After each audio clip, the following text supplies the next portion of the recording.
طب خلينا في المحترفين، محمد صلاح بعد اللي عمله في الدوري الانجليزي والشامبيونز ليج ياخد البالون دور؟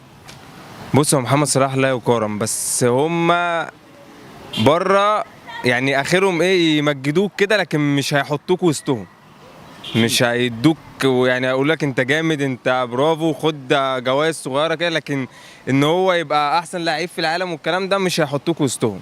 افتكر الرساله كده وصلت، المسج وصل. محمد صلاح قدامك دلوقتي تقول له ايه؟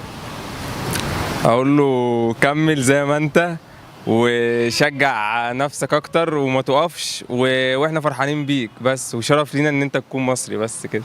محمد صلاح زملكاوي يعني. محمد صلاح زملكاوي مش هتفرق، مصري وخلاص. يا سلام، برافو والله، والله اعلق وصفتك، والله اعلق وصفتك. ماشي حبيبي تسلم.